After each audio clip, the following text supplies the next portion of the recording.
Donc, je vais commencer tout de suite. Je vais vous partager mon écran. Je vais vous montrer un petit peu.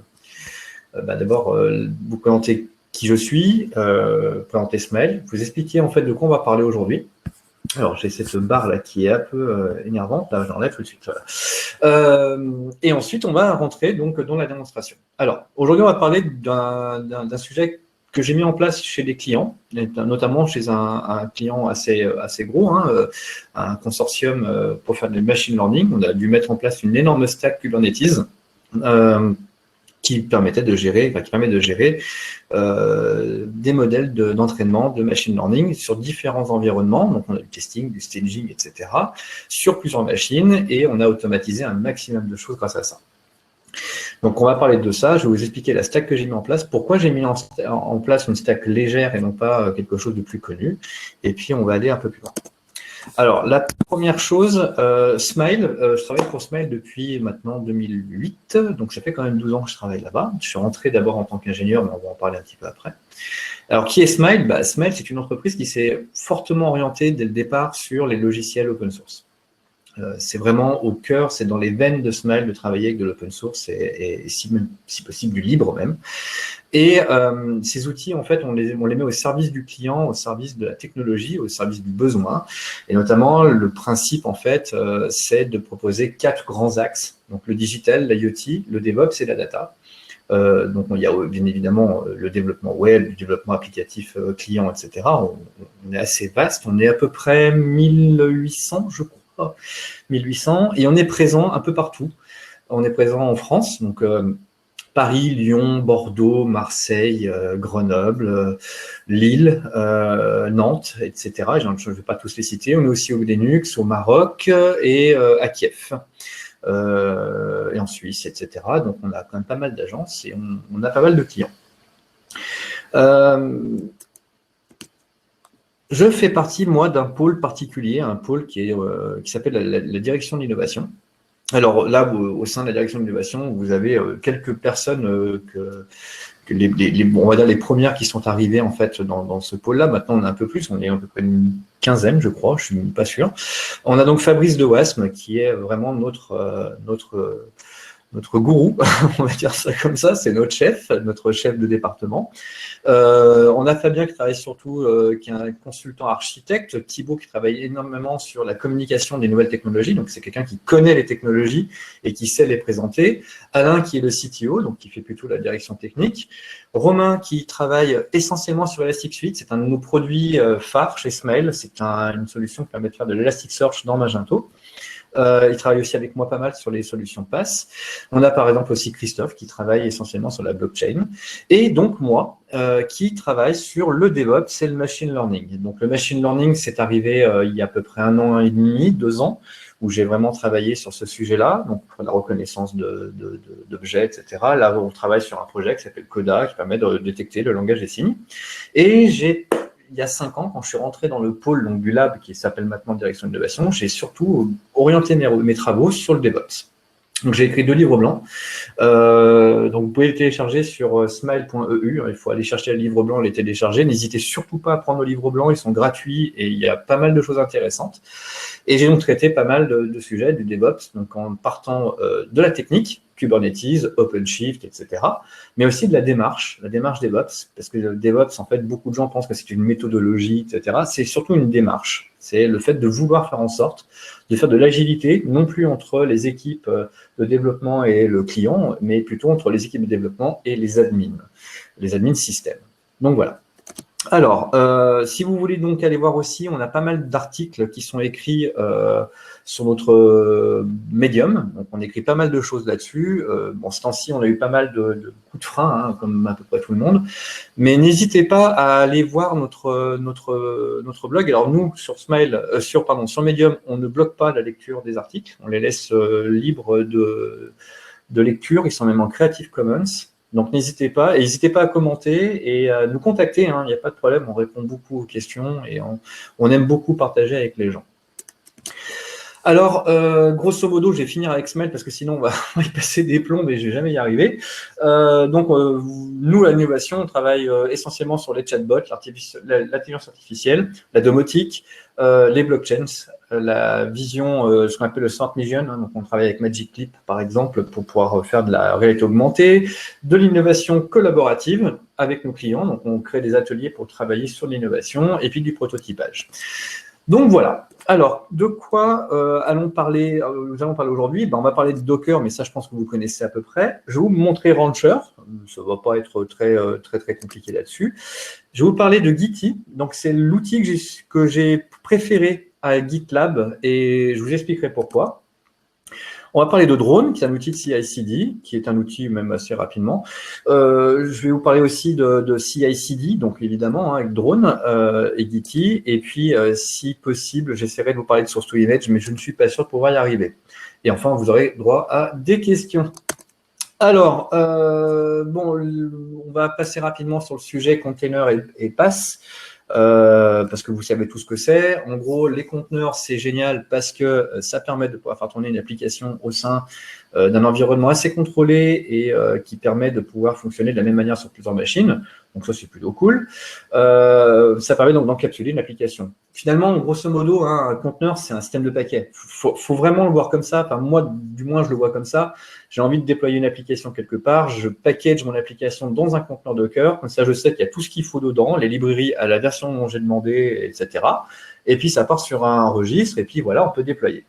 Et bien, évidemment, quand on veut déployer du conteneur Docker, c'est pas vraiment recommandé de déployer du conteneur Docker comme ça à la fête de la saucisse. Hein. Il faut passer plutôt par un gestionnaire de conteneur, un orchestrateur. Donc, on préfère Kubernetes.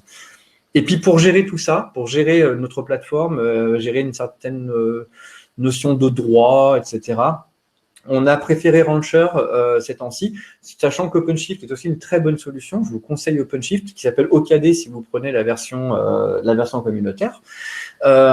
Mais grosso modo, vous allez avoir à peu près les mêmes principes, sachant qu'OKD est quand même un peu plus construit, il y a plus d'outils à l'intérieur, donc il est plus cadré que Rancher, mais avec Rancher, vous êtes assez libre et c'est assez facile de pouvoir faire ce que vous voulez. C'est d'ailleurs ce que j'ai fait. Et le CI/CD maintenant, c'est ce dont on a vraiment besoin.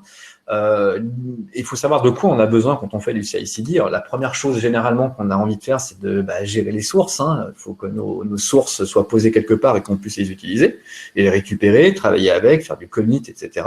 Gérer les issues si vous voulez, des merge requests au moins. Donc ça, c'est quand même le principe de base. Ensuite, on veut gérer des tests. Donc, c'est quand même quelque chose d'essentiel aujourd'hui quand on veut faire de l'intégration continue, du CI. Les tests sont ultra importants aujourd'hui. Et qu'est-ce qu'on a besoin? On a besoin aussi de déployer nos applications. Alors, c'est la partie qui va coincer dans ma démo. Je suis un peu désolé, mais bon, c'est comme ça, c'est des choses qui arrivent. Hein. Mais le déploiement, c'est vraiment quelque chose d'essentiel. Alors, ça ne marche pas dans ma démo. Je vais quand même vous rassurer tout de suite. C'est pas que ça ne marche pas en production, etc. C'est que je fais tourner ça sur un système local. J'ai un problème avec un certificat qui ne veut pas passer localement, parce que c'est un petit peu de la bidouille que j'ai fait. Je vous assure qu'en production, ça marche très bien. Ça fait 1 an et demi qu'on est sur une plateforme qui fonctionne avec les outils-là. On n'a eu aucun problème avec les certificats. C'est vraiment un problème qui est induit à mon ordinateur et ça ne vient pas de la stack en elle-même. Alors, la stack est assez simple. On travaille avec Gitee. Gitee va communiquer avec Arbor pour pouvoir, on peut faire communiquer Gitee avec Arbor pour savoir si l'image a été déployée, etc. et faire afficher grâce au CI/CD. Gitee et Drone vont communiquer entre eux, c'est-à-dire que Drone va récupérer les sources sur Gitee, faire du build, etc. Pousser les images sur Arbor. Arbor, c'est un gestionnaire, hein, c'est un registry Docker qui, vous allez voir, est quand même assez performant et assez intéressant à utiliser. Et donc tout ça en fait va se passer grâce à des pipelines, les fameux pipelines qu'on connaît. Donc généralement on lance des tests, si ça marche bien on build quelque chose, si ça marche bien on essaie de le déployer. Alors le déploiement ça peut être poussé sur un registre, déployé sur Kubernetes ou l'un ou l'autre ou les deux en même temps. Donc ça c'est pas un problème, hein. On va pouvoir faire plusieurs choses à l'intérieur. Alors, je vais vous montrer maintenant ma petite démo et donc, j'espère que ça va bien se passer parce que je voulais l'enregistrer en vidéo pour m'assurer le coup et les problèmes sont apparus et voilà. Donc, je vous coupe pour l'instant la petite partage d'écran. C'est juste le temps que je coupe tout ce que j'ai ici. Je vais mettre tout ça ici et voilà, on va mettre Rancher face à vous. Alors, je vous partage mon écran. Tac. Hop. Donc, normalement, vous voyez Rancher. Alors, si jamais c'est trop petit, vous faites des bruits hein, dans le chat, il n'y a pas de problème. Je grossirai un petit peu les caractères. Mais ce qu'il y a, c'est que c'est un petit peu compliqué de tout faire rentrer dans l'écran à chaque fois. Alors, qu'est-ce que Rancher? Rancher, c'est simplement un gestionnaire de Kubernetes. Enfin, de cloud de Kubernetes. Donc, j'ai créé un cloud ici. C'est le cloud West.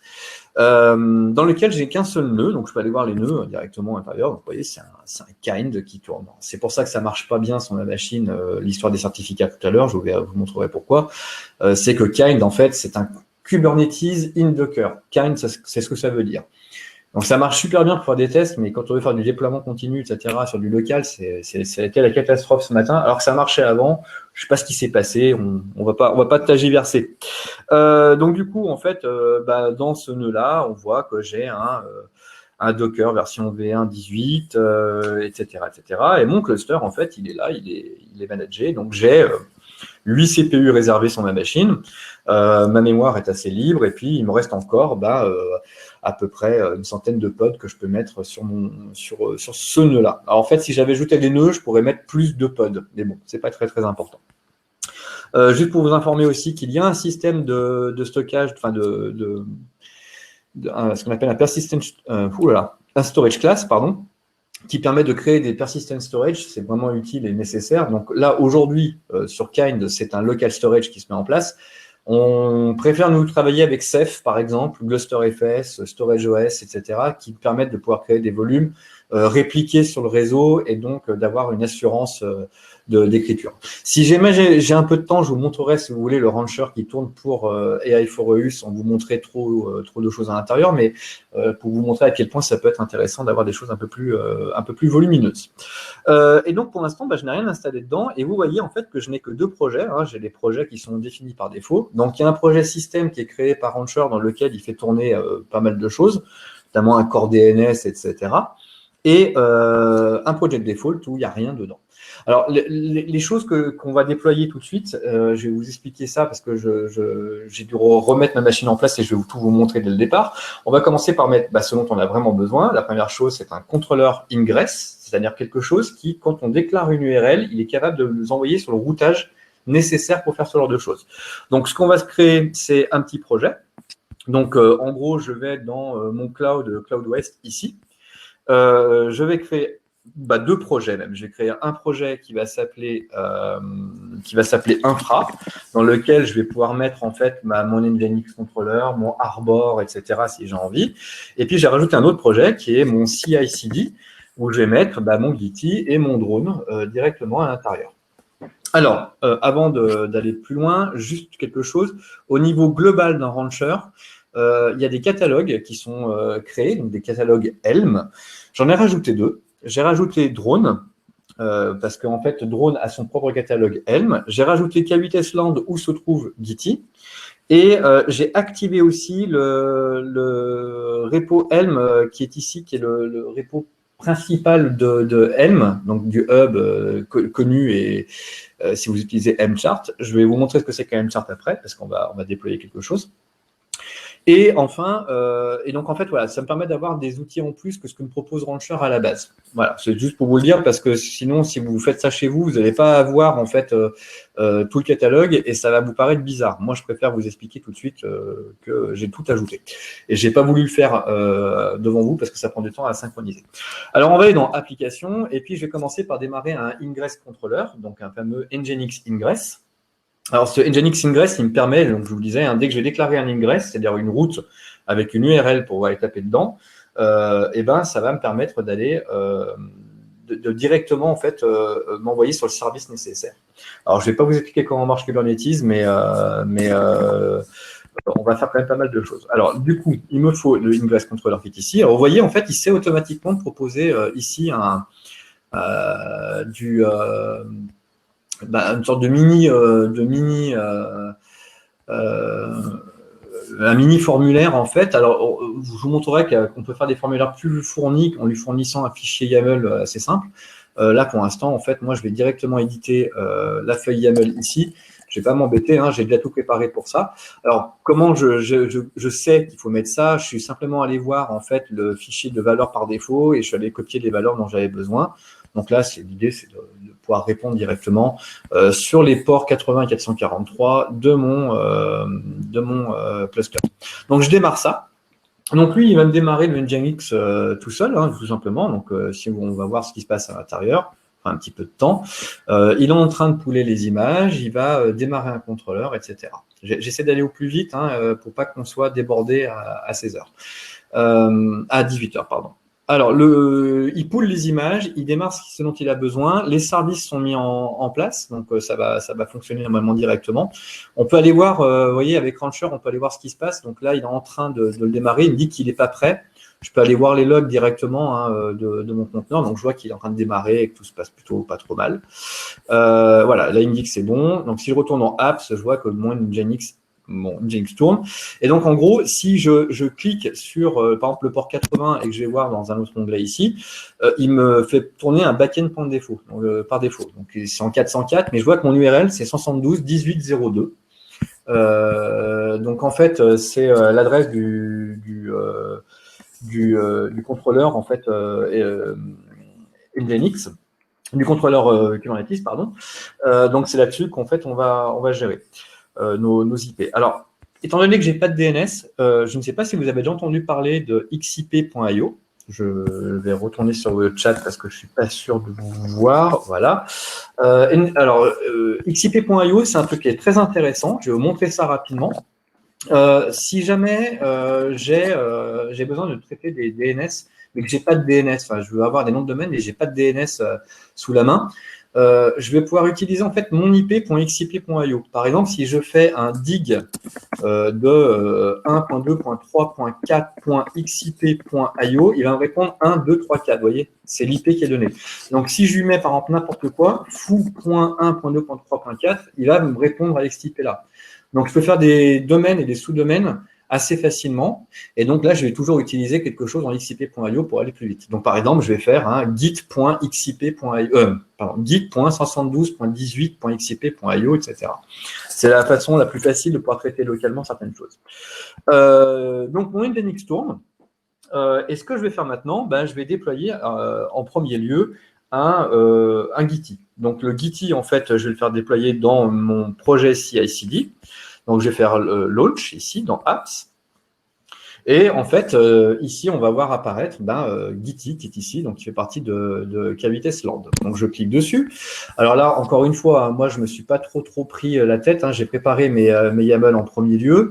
Donc, je fais Edit as YAML. Je me mets ici. Je colle mon YAML là-dedans. Donc, vous voyez que j'ai mis git.172.18.02.xip.io. Ça me permet de travailler directement avec un faux DNS pour travailler localement. J'ai besoin de persistance pour que mes registres soient enregistrés, etc. Enfin, tout un boxon, etc. Puis le SSH, je l'ai mis sur un port particulier, mais c'est pas très grave. Il y a juste une chose, en fait, je vais devoir passer par une phase d'installation, ce qui est logique, mais en fait, tout va être déjà préinstallé, préconfiguré par Helm. Donc, je vais démarrer ça. Alors, j'ai juste vous montrer que c'est le namespace Gitee, que ça s'appelle Gitee. Donc, ça devrait aller, et je fais un launch. Donc, ça va faire la même chose, je démarre. Et là, il va me démarrer ce dont il a besoin pour que Gitee puisse tourner. Donc, ça va prendre 2-3, même pas 2 minutes, parce que c'est assez rapide. Et je vais vous expliquer pourquoi Gitee, pendant que ça déploie. Alors, Gitee, en fait, c'est un outil qui vient à la base du projet Gogs. Cet outil est développé en Go. Alors, encore une fois, j'adore ce langage. Et puis, ça tombe bien parce que Docker, Kubernetes, Rancher, etc., ils sont tous développés en Go. Donc, c'est bien, on a quelque chose d'assez homogène en termes de langage. Et puis, même mieux que ça, Arbor, dont on va parler après, et Drone, dont on va parler après, sont aussi développés en Go. Alors, Gitee, ce qui est intéressant, c'est que c'est un outil qui est extrêmement léger. Il pèse quasiment rien en termes de poids. Il pèse que quelques mégas, le binaire, et c'est un binaire qui démarre directement. Donc, vous n'avez pas besoin de faire tourner beaucoup de choses, en fait, pour que ça tourne du premier coup. L'idée en fait donc de Gitee, c'est de ressembler pas mal à GitHub. Alors, je vais vous montrer donc du coup. Donc, j'ai dit que c'était quoi l'URL? Je ne me suis pas trompé au moins sur l'URL. J'espère que j'ai pas je n'ai pas écrit une bêtise. Donc, on y va, je vais dessus. Alors, ça a l'air de répondre, c'est bon. Donc, voilà, Git ressemble à ça. Donc, en fait, quand je fais connexion, il va me proposer de l'installer. Ça va prendre 2 secondes. Je vais faire… Alors, je regarde juste si c'est bon. OK. J'installe Git. Donc là, il va déployer tout ce dont il a besoin sur la base de données. Il y a un MariaDB qui tourne derrière et tout. Donc, on peut aller voir. D'ailleurs, le MariaDB, il tourne ici. Il prend quelques secondes à finir tout ça. Alors, c'est pas très très long, hein, je vous assure que voilà, vous allez voir le déploiement, il va se terminer dans pas longtemps. Si je fais voir les logs. Donc là, on voit qu'il a fait tout ce qu'il… Ouais, il a fini, ça y est. Donc maintenant, il me propose de créer un compte. Donc je vais créer tout de suite un compte. Alors, toi, tu te casses. Mon nom utilisateur, ça va être Patrice. Je vais mettre mon adresse mail. Alors, on va mettre un mot de passe assez simple. Toto 1, 2, 3, 4. C'est pas grave. Toto 1, 2, 3, 4. Je crois que ça lui suffit, hein, je crois. Non, il veut au moins une majuscule. Alors, on va refaire. Toto 1, 2, 3, 4. 4, tac. Voilà. Donc, je crée mon compte. Et voilà, ça y est, mon compte est créé.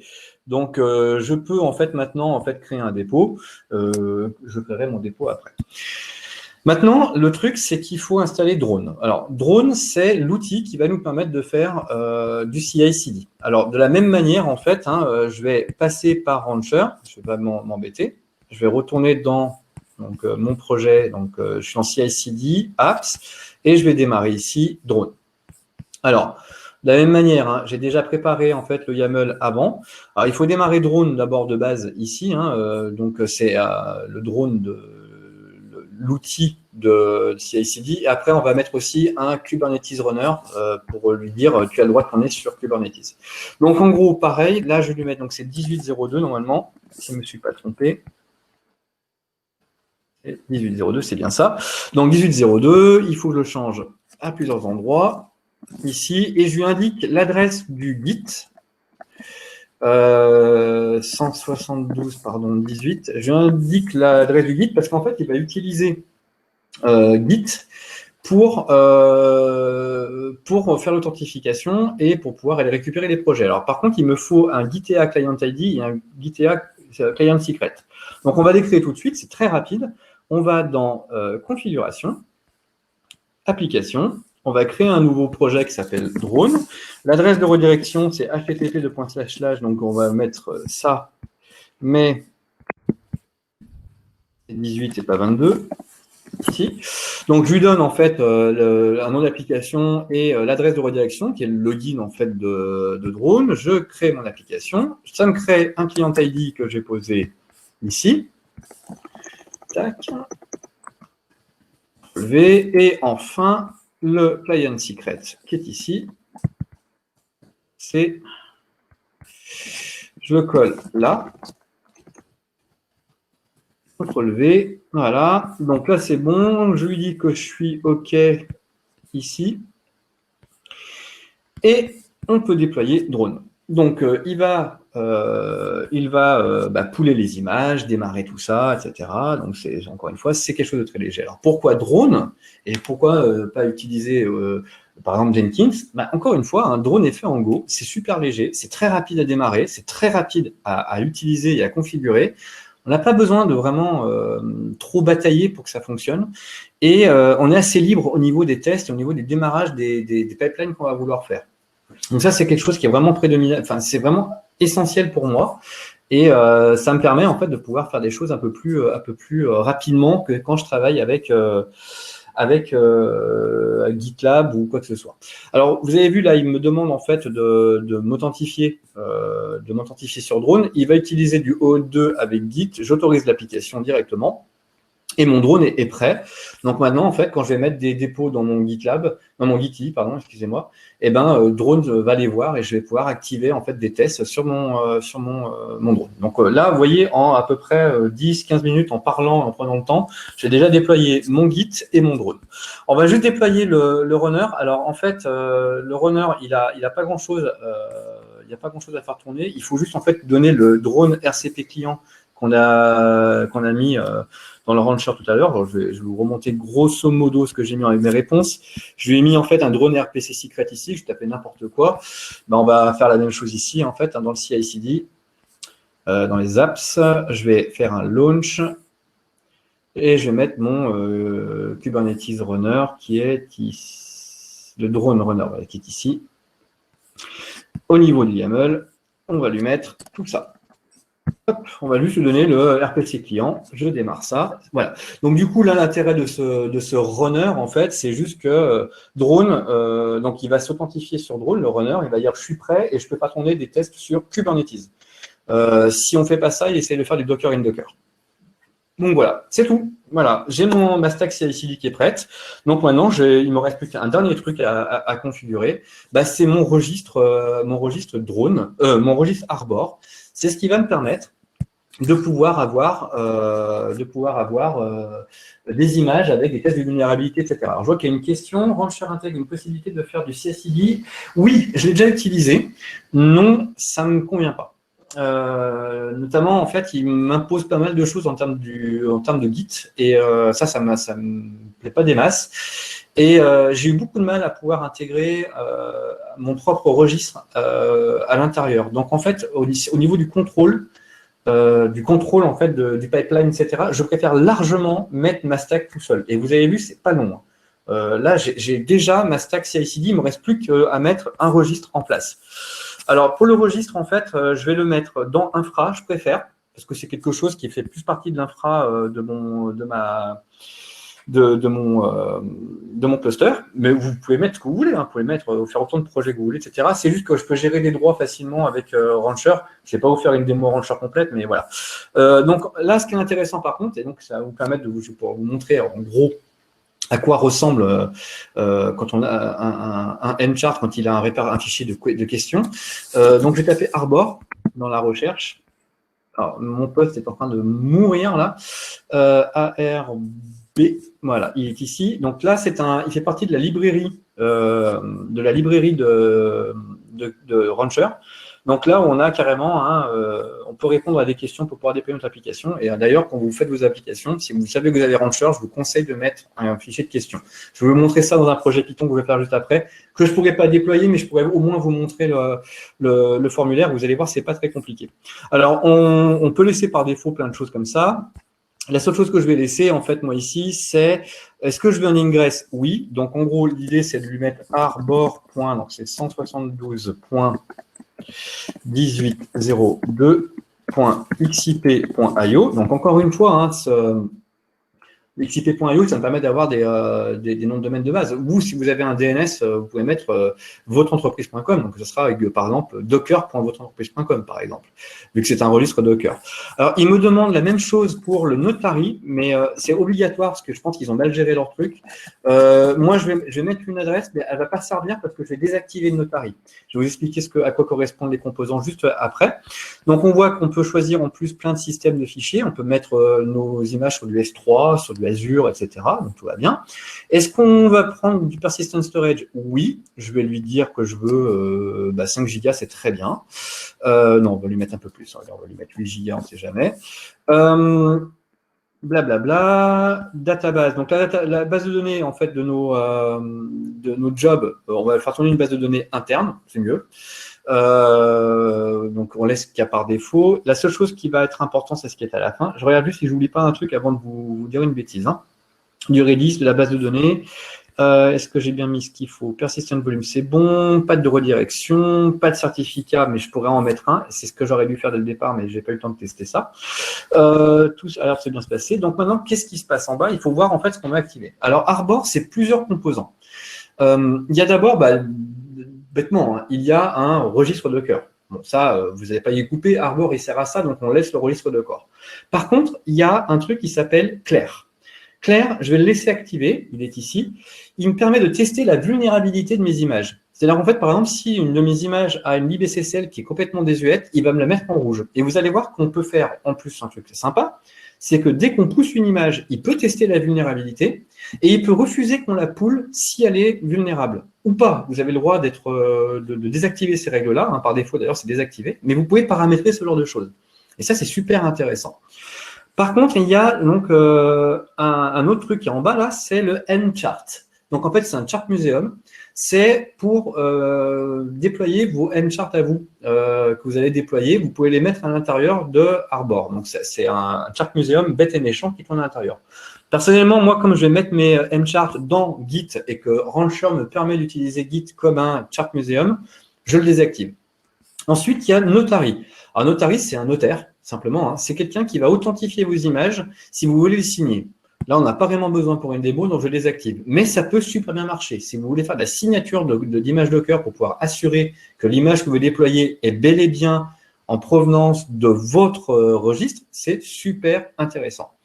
Et le dernier truc, je vais le laisser, et c'est ça qui n'a pas fonctionné localement, et je n'ai pas d'explication pour l'instant à vous donner, mais c'est très important de le laisser activer si vous avez des certificats auto-signés pour Arbor. Le CertDaemon Set, ce qu'il fait, c'est qu'il va déployer vos certificats d'image, enfin votre certificat de registre, sur tous les nœuds de votre cluster Kubernetes.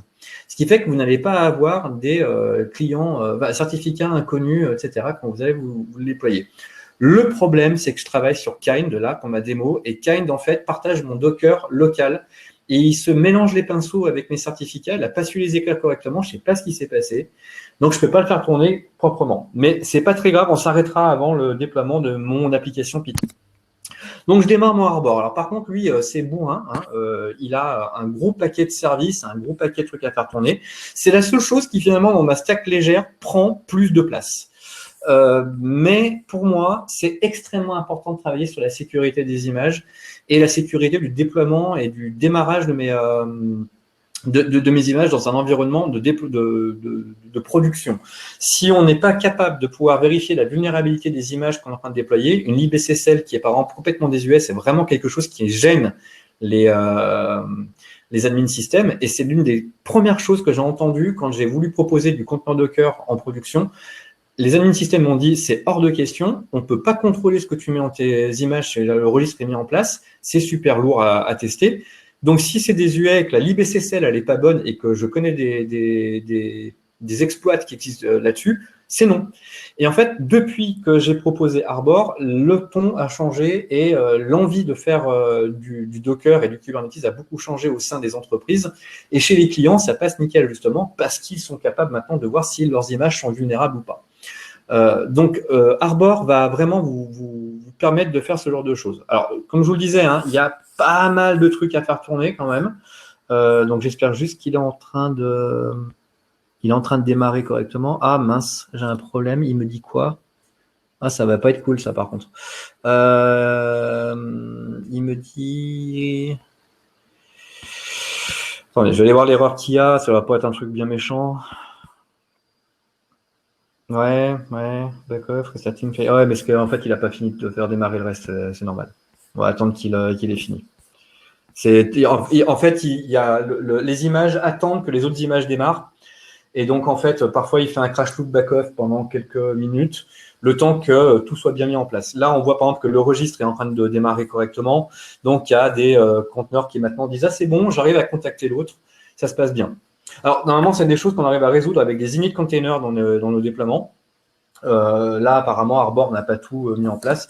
Attendez, je rafraîchis juste la page 2 secondes.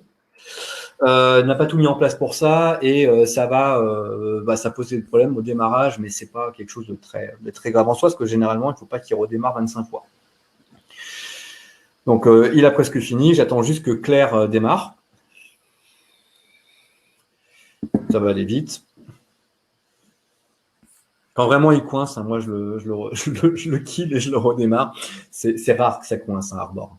Donc voilà, alors juste pour vous informer hein, de ce qu'il y a dedans, donc on a le CertDaemon Set qui envoie les certificats sur tous les nœuds. Le core, c'est vraiment tout ce qui fait tourner la plateforme, le portail, etc. Claire, je vous en ai parlé, c'est ce qui fait la test de vulnérabilité. La base de données pour les utilisateurs et puis gérer pas mal de choses en termes de services. Job Service, c'est quelque chose qui tourne régulièrement pour pouvoir faire des tests de vulnérabilité réguliers, etc. Le portail, c'est simplement en fait notre interface. Un Redis, évidemment, et le registre Docker. Alors, pour le portail, hein, il est simplement ici, alors évidemment, il faut que j'accepte le certificat, voilà. Le Arbor, donc, est ici. Donc, par défaut, on a un compte admin.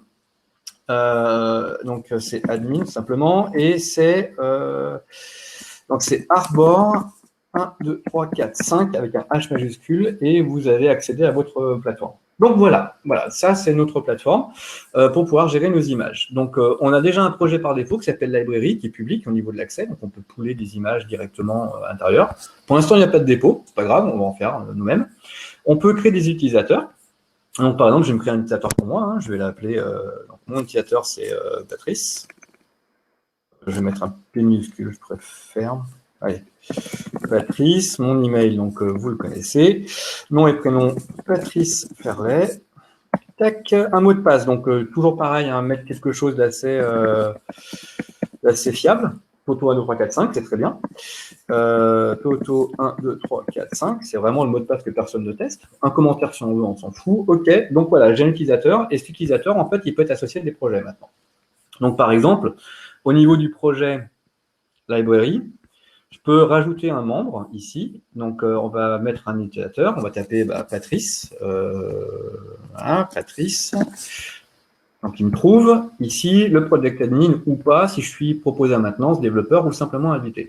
Je vais mettre en admin, c'est pas très important, etc. Donc, maintenant, en tant que Patrice, je peux pouler les images, pousser des images directement sur Arbor avec Docker ou avec un projet que je vais utiliser, un projet que je vais développer en Python. OK ? Donc, on y va. Maintenant, on va essayer de faire un déploiement. Alors, un déploiement, c'est vite dit. Ce que je vais surtout vous faire pour l'instant, c'est vous montrer comment je build mon image. Alors, je vais créer un projet ici qui va s'appeler, donc un nouveau dépôt, et on va l'appeler Cloud Site, Cloud API. Une petite API en Flask qui va tourner du premier coup. Je la rends privée, si je veux, mais c'est pas très important de la rendre privée ou pas. Généralement, on rend privé, même si on est sur un dépôt interne, parce qu'on ne sait jamais si quelqu'un arrive à accéder au Git, il pourrait accéder à nos sources. On peut faire en sorte aussi, dans l'administration de Git, de dire que les dépôts sont par défaut privés. C'est pas très important, mais il y a pas mal de choses qu'on peut mettre à l'intérieur de ce truc-là. Donc, je crée mon dépôt. Et donc, je peux aller pouler cette image-là. Donc, je vais le faire. Je vais me placer directement ici. Donc, CD Project Cloud West. Et là, je vais faire ça. Donc, je vais faire un git clone de ça. Donc, là, il me demande mon mot de passe. Je suis plus sûr de mon mot de passe, du coup.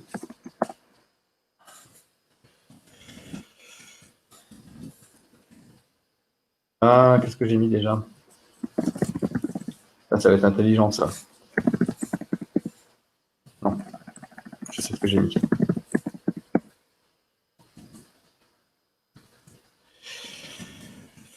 vais y arriver. Voilà. Et donc, du coup, je vais dans mon Cloud API, j'ai rien dedans, tout va bien, c'est normal. OK ? Alors, je vais faire un petit projet rapide, un projet Flask. Donc, j'utilise Pipenv, moi, j'aime bien. Donc, je vais installer Flask. Et puis, je vais faire des tests unitaires aussi, donc je vais mettre Nose après. Donc, Pipenv, si vous ne connaissez pas, si vous faites un peu de Python, moi, je vous conseille d'utiliser Pipenv et non pas Pip. Tout simplement, ce qui peut séparer déjà les dépendances de développement et les dépendances de production, qu'il fait mon environnement virtuel tout seul, que je n'ai pas besoin de faire des activations de l'environnement virtuel, etc. C'est beaucoup plus rapide à utiliser, c'est beaucoup plus facile et beaucoup plus propre, et ça fonctionne du feu de Dieu. Donc, Pipenv, vous y pensez. Et donc, Pipenv installe, donc je vais mettre Nose pour faire mes tests, et c'est un paquet de développement. Donc pareil, il va faire ce qu'il a besoin de faire, il installe Nose. C'est un outil pour faire des tests unitaires. Non plus, c'est pas quelque chose de transcendant en soi. Donc là, j'ai fait mon environnement, de site. J'ai donc mes deux fichiers, Pipenv et mes pipfiles, etc. Donc il a l'environnement virtuel qui est quelque part d'autre, ne vous inquiétez pas, il sait faire les choses correctement. Et puis, du coup, ce que je vais faire maintenant, en petites secondes, je vais pas m'embêter, je vais directement copier les choses qu'il faut à l'intérieur. Donc, je vais vous copier mon Docker Compose. Qu'est-ce que je vais mettre aussi? Les sources. Voilà. Donc, dans les sources, normalement, il y a tout ce qu'il faut. Voilà. OK. Donc là, je vais faire un pipenv run nvim pour avoir mon environnement virtuel qui tourne à l'intérieur. On y va. Donc, en gros, qu'est-ce que j'ai mis à l'intérieur? Je me suis un petit peu trompé. Oui, c'est normal. seconde, je me suis vautré. Code West, Code API, c'est ici que j'ai voulu mettre. Voilà. OK. Donc, j'ai un fichier ici qui a mon API qui est, vous l'avez remarqué, extrêmement puissante. Hein, parce qu'elle sait faire quelque chose que personne ne sait faire, c'est un Hello. Et j'ai un test qui répond à une question vraiment importante. Hein, est-ce que 1 et 1 font 2? C'est pas très important hein, de tester le code, etc. Je vous montre vraiment un exemple bête et méchant. Donc, en gros, si je fais un pipenv run flask, pardon, excusez-moi, pipenv run flask run, comme ça. Donc là, il sait démarrer en fait mon outil. Et si je teste mon port 5000, http 5000, on voit qu'il répondra, il va répondre pareil. Voilà, mon API, elle marche super bien. Et si je fais un pipenv, donc un nose test -v, pardon, c'est nose test. On voit qu'il répond qu'effectivement, 1 font 2, donc c'est bon. J'ai mes tests unitaires qui marchent, et tout qui fonctionne. Et puis, j'ai fait autre chose aussi à l'intérieur de ce fichier-là. Alors, je pense que je l'ai oublié de le copier aussi correctement, mais c'est pas très grave. On va y arriver. Donc, j'ai fait quoi? Pipenv, là. Lui, CTRL-X, je vais le coller au bon endroit, parce que j'ai oublié de vous le mettre ici. Voilà. Donc là, si je regarde, j'ai un Docker Compose, et j'ai aussi un Dockerfile, que je ne vous ai pas posé et que je remets ici. Voilà. Donc le Dockerfile, qu'est-ce qu'il fait? Ben, il prend un Python Alpine, il copie les sources. Alors j'ai fait ça à la bourrin, mais c'est pas grave, donc je vais enlever ça comme ça. Allez, on va pas s'embêter la vie. Donc voilà, en gros, qu'est-ce que je fais? Je copie mes sources dans un répertoire app, je définis que c'est mon répertoire de travail. J'installe Pipenv, je fais un Pipenv install, j'expose mon port 5000 et je fais mon run. D'accord? Donc, en gros, là, si je fais mon Docker Compose up, tout devrait bien se passer normalement. Donc, en fait, il part de Python Alpine, il installe ce dont il a besoin. Ça ne va pas prendre longtemps, ne vous inquiétez pas. Si je regarde en même temps s'il n'y a pas une question, il n'y a pas de question. En fait, j'ai l'impression qu'on n'est pas très nombreux, c'est pas très grave. Donc en gros, voilà, il fait son truc, il est en train de déployer. On va y arriver. On installe. Donc là, il fait son truc. Donc vous avez remarqué un truc, hein, c'est qu'il n'installe pas Nose hein, là sur mon image. Hein. Il installe que Flask, que j'ai défini que Nose était un outil pour développer, enfin quelque chose pour développer en fait pour faire des tests dans le développement. C'est pas dans la production. Et donc si je refais un, pardon, erreur de ma part. Si je fais, je me suis trompé de console. Si je refais mon HTTP 2.5000. Tac, ça répond, c'est bon, mon site, mon API marche, c'est nickel. Donc, qu'on soit bien clair, dans mon répertoire, pour l'instant, j'ai développé une API, j'ai un Dockerfile. Alors, pour l'instant, je vous parle de Dockerfile, on pourrait faire ça avec source to image, il n'y a pas de problème. J'aurais pas le temps d'en parler, je vois alors qu'il défile. On a presque fini la démonstration. Hein. Mon Dockerfile est prêt, tout est bon. Donc, en fait, là, ce que je peux faire, c'est faire un Git. Donc, je vais ajouter je vais ajouter tout, hein. Les tests, l'app, le Dockerfile, le Docker Compose, parce que mon équipe a envie de travailler avec moi, mes pipfiles. Qu'est-ce que j'ai oublié encore? Bah, j'ai tout, c'est bon. Donc, git push, git commit, pardon, d'abord, on va committer tout ça. Donc, je vais dire que c'est un initial commit. OK, donc ça, c'est fait. Git push origin master. Oups. C'était master, je voulais taper. Voilà. Donc, Patrice. Voilà. Donc là, il est tout poussé sur mon dépôt. Donc, si je rafraîchis, je viens là. Je vois que j'ai bien mes sources, tout va bien, etc. On va retourner maintenant dans Drone et je vais synchroniser Drone pour qu'il puisse récupérer mes dépôts. Alors, je ne sais pas ce qu'il fait.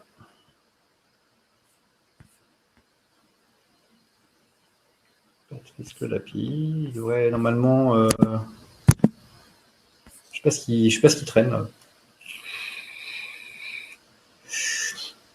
On va lui laisser un peu de temps. Alors, je sais que Drone, pour resynchroniser les dépôts, parfois, il est un petit peu mou. Hein, il mérite des fois d'avoir un petit peu de café lui aussi, mais bon. Voilà, donc on voit mon dépôt qui est ici, je vais l'activer. Donc quand on veut l'activer, en fait, il va me poser juste 2-3 questions. Est-ce qu'on doit activer, est-ce qu'on doit lancer les tests même quand on fork, même quand on fait un pull request, etc.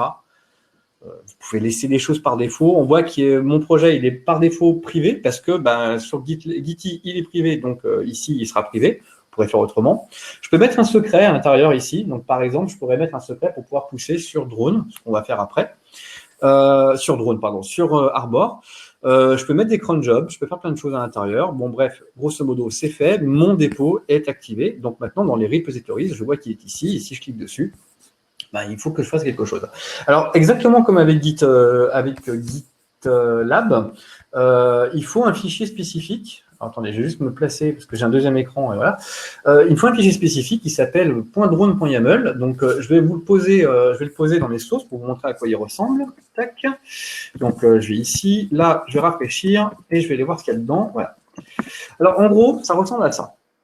Ça ressemble à ça, et en fait, je peux faire plusieurs pipelines avec plusieurs tests, plusieurs steps, etc.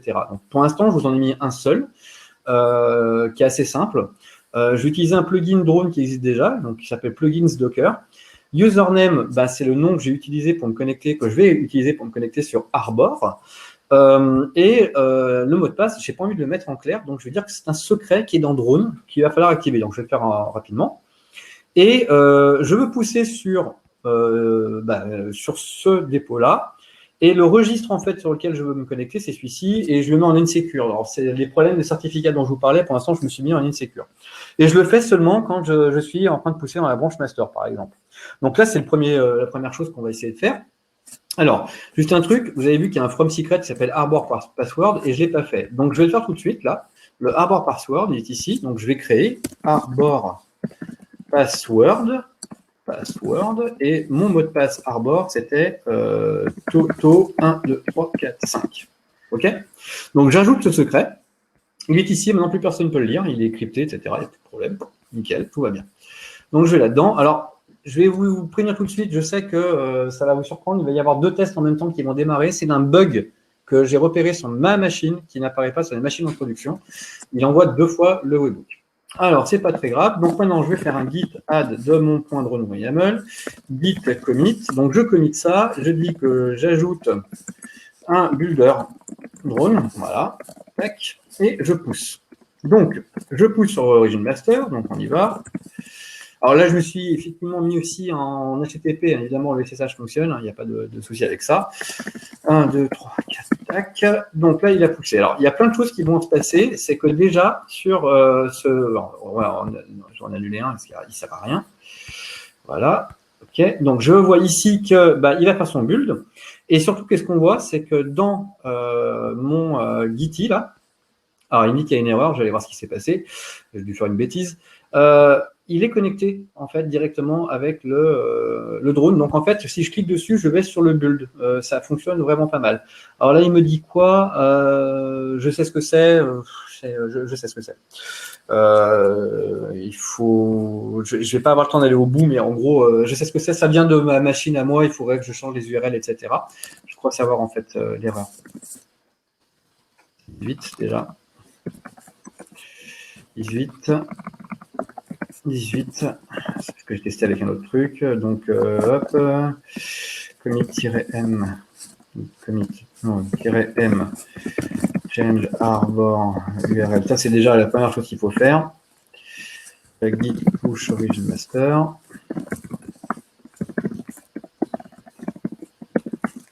N'importe quoi. On la refait. Et après, je vais m'arrêter pour avoir 5 minutes de questions. Qu'est-ce que je fais là?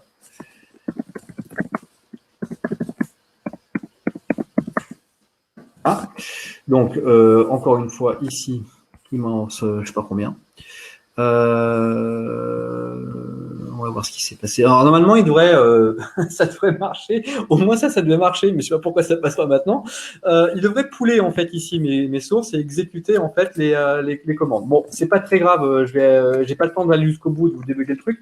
La seule chose que je voulais vous montrer, c'est que si je veux rajouter maintenant une phase de test, je peux la faire comme j'en ai envie. Donc, j'ai fait faire mes tests unitaires, je vais l'appeler comme ça, test unit. L'image, on peut prendre ce qu'on veut. Je peux prendre Alpine, par exemple, Python Alpine, pardon. Python .alpine. Je peux lui dire que les commandes sont de faire donc un pip install pipenv ou pip install nose, tout simplement, hein, nose, et de lancer après un nose test-v, par exemple. Et en fait, en faisant ça, il va démarrer donc une image Python Alpine, faire son test, donc faire les commandes, et si ça plante, si une de ces commandes plante, il ne va pas faire la deuxième case, il ne va pas faire la fin du pipeline. Et je peux faire plusieurs pipelines séparés avec des petits tirets comme ça. Donc en fait, l'idée derrière tout ça, c'est de pouvoir créer des pipelines rapidement avec n'importe quelle image qui vont tourner en fait sur drone. Alors, je ne sais pas pourquoi il se vautre. Hein. Je vous avoue, là, j'ai pas envie d'aller fouiller pour l'instant, parce que c'est une démo un petit peu à la va-vite, là. Mais ça est censé marcher. Et pour le déployer, moi, j'ai créé en fait un plugin. Vous pouvez le trouver dans Metal 3D sur GitHub. Metal 3D, vous cherchez Rancher Metal 3D. Il s'appelle Rancher Deploy, je crois, de mémoire. Je ne l'ai pas sous les yeux. Et en fait, ce qu'il permet de faire, c'est de dire sur le projet machin, vous pouvez déployer l'image que j'ai fait avec, par exemple, là, je peux mettre le tag qui correspond au drone build, par exemple. Bref, tout ça pour vous dire quoi? Pour vous dire que c'est très, très facile à paramétrer. Il faudrait aller plus loin pour drone. Hein, ça demande quand même pas mal de temps d'entraînement. Mais ça marche super bien. Ça marche super bien quand on est dans un environnement qui est un peu plus correct que d'utiliser une kind sur une machine perso. Je vous dis, j'ai eu un problème tout à l'heure et ça m'embête un peu de vous casser la démo au dernier moment. La dernière chose que je ne vous ai pas montré, et après on va passer aux questions rapidement, c'est en fait moi je peux vous proposer, alors je vais le poser là, tac, vous pouvez mettre ici vos N-charts à l'intérieur aussi et définir dans Rancher que pour le projet, par exemple, de votre client, vous pouvez aller chercher ce dépôt-là, parce que tout est namespacé dans Rancher. Et en fait, ici, j'ai rajouté, donc en fait, j'ai fait un mcreate, ça m'a créé tout ce qu'il fallait. Donc, j'ai mon template avec mon déploiement, mon ingress, etc. Donc, tout est plutôt facile à mettre en place. Juste, c'est ça en fait que vous pouvez rajouter pour pouvoir avoir des questions dans votre Rancher pour que vous ayez un formulaire. Le formulaire vous permet de pouvoir répondre à des questions directement et ça va en fait changer les valeurs qui sont dans values.yaml. Donc en gros, là par exemple pour l'image tag, je mets default par défaut, mais quelqu'un peut me mettre une autre valeur, il peut mettre le tag qu'il veut pour déployer mon application. Et le ingress enabled, s'il est activé, il faut qu'il mette un hostname et il est required, etc. Les valeurs sont ici, hein, voilà, image repository, on voit que c'est celui-ci, le tag que je veux qu'on puisse changer, et puis l'ingress est configuré à l'intérieur, etc. Donc ça permet de simplifier aussi beaucoup la gestion de Helm en passant par des formulaires. Donc voilà, je vais vite passer rapidement, donc je vais repasser sur mon slide si je le retrouve, mais je ne le retrouve pas, il est là, il est ici. Voilà. Alors, Source to Image, on n'a pas eu le temps d'en parler, c'est pas très grave, mais ça, je vous conseille d'aller chercher ça. C'est S2I ou Source to Image de Rancher, de Red Hat. Ça permet de faire des images assez rapidement qui permettent de pouvoir reproduire les builds facilement. Je vous laisse en fait ici rapidement donc quelques adresses. Prenez vite une capture d'écran et je vais répondre à vos questions. Merci pour la découverte de tous ces outils. Merci gentil. Passage du proto à la prod. Faut-il pour le texte soit ready? Alors, est-ce que les données et où les pods sont sauvegardés? Alors, ça n'a absolument rien à voir en fait avec les pods. Le CI/CD, lui, ce qu'il fait juste, c'est créer des images, il les pousse dans le registre et il va appeler Rancher pour dire vas-y, déploie sur tel projet, tel namespace, je veux que le déploiement machin passe à cette image-là. Les pods, si tu veux les sauvegarder, tu peux passer en fait par Velero. Le volume utilisé par Gitee. Ah, le volume, oui, bien sûr. Alors, je vais te montrer rapidement ici, blablabla. Donc, le Harbor. Bon, alors, voilà, on va y aller. Je vais faire à la bourrin. Je vais te le montrer vraiment à la bourrin. Dans le storage, persistence volume, là, tu vois, par exemple, que j'ai tous mes volumes. J'ai le volume Gitee, les volumes Harbor et le volume drone qui sont sauvegardés. Et donc, je peux, en fait, moi, aller prendre ces volumes et les balancer directement sur un autre stockage. Il ne faut pas stocker les sauvegardes dans Kubernetes. Alors, par exemple, nous, ce qu'on a fait, on a fait ce qu'on appelle un K8S compagnon. qui prend dans un config map, il prend des scripts qui vont faire les commandes de sauvegarde. Par exemple, pour Git, tu as une commande de sauvegarde qui est intégrée, qui permet de pouvoir exporter tous les dépôts dans un zip ou un tar GZ. Donc, tu vas le prendre et tu vas le poser, par exemple, sur un S3, qui est plus loin. En ce qui concerne Arbor, pareil, tu as la possibilité de resynchroniser plein de choses. Je ne l'ai pas montré, en fait, ici, mais dans Arbor, il y a plein de trucs au niveau de la réplication qui existent aussi. Tu peux répliquer toutes tes images sur un autre registre. Et puis, ce que je vous ai pas montré, en fait, parce que ça n'a pas poussé l'image, donc je peux pas vous le montrer directement, mais il y a les tests de vulnérabilité qui apparaissent, en fait, directement dans la liste des images. Et dans le projet, ici, j'ai pas mal de paramètres dans la configuration qui me permettent de pouvoir empêcher les images vulnérables de ne pas démarrer ou d'analyser aussi automatiquement les images quand elles arrivent. Et on peut les balancer. On peut lui dire, si tu les as faites, ces images-là, tu me les répliques ailleurs. Sinon, on peut faire un simple Docker, un simple système de Docker registry copy. Ça marche très bien. Il y a un truc que je ne vous ai pas dit. Voilà, un truc très important. Vous avez souvent un problème d'espace. Ça m'arrive tout le temps et c'est quelque chose qui me gave expressément quand on a le guide qui déborde. On a les tags rétention et ça, c'est super bien. Vous pouvez définir que pour les tags, par exemple, qui s'appelle production / quelque chose, vous ne voulez garder que les 10 dernières ou les 100 dernières. C'est-à-dire que la 101e, elle est dégagée. Donc, ça permet de pouvoir faire de la rétention par rotation et c'est super pratique. Mais vraiment, c'est génial. Parce que le registry Git de Docker qui est donné par défaut, qui marche, c'est pas l'inverse, c'est l'enfer. C'est l'enfer quand vous débordez en mémoire, vous devez passer par des outils externes qui vont proposer de faire des garbage collectors, de dégager les images que vous avez supprimées et tout. C'est lourd. Là, c'est géré tout seul. Arbor, il le gère tout seul. Donc voilà. Pour ça, et donc ce que je te disais, voilà, et je crois que c'est tout. Drone, lui, simplement, il stocke en fait ses data, c'est juste en fait les états des builds. Après, les pods de tests qui sont dégagés, ce sont des jobs. Donc, c'est pas vraiment important de les garder. Donc voilà. J'ai oublié de vous dire un dernier truc, c'est que tout ça, c'est open source. Voilà. De rien, Manuel, merci. Est-ce qu'il y a d'autres questions? Est-ce qu'il y a d'autres questions? Allez-y, n'hésitez pas. N'hésitez pas à aller voir les liens, aller sur Twitter, me rejoindre, Metal 3D ou le groupe Smile directement. On partage pas mal de choses, pas mal d'autres conférences. On est en train de monter des chaînes YouTube, etc. On fait pas mal de trucs là, ce temps-ci. Donc, n'hésitez pas. Encore une fois, prenez en capture la page, même si je crois qu'elle est enregistrée et qu'elle sera partagée sur YouTube. N'hésitez pas à faire des captures avant, on ne sait jamais. Merci à vous. Il est 18h07. J'ai fait ça, mais en petits oignons en termes de temps. Je ne sais pas comment j'ai fait. Je vais juste couper ma présentation pour vous renvoyer un petit peu ma tronche. C'est ça, si vous me croisez un jour dans la rue, vous saurez à quoi je ressemble. Donc, je suis très content d'avoir fait cette présentation. Je suis désolé de ne pas être allé au bout. J'ai un vrai petit problème de certificat. Je sais que ça vient de là. Normalement, ça marche super bien. Vous pouvez trouver une démo que j'ai faite sur YouTube. Vous cherchez Patrice Farley, Rancher, vous allez la trouver, où la démo, elle va au bout.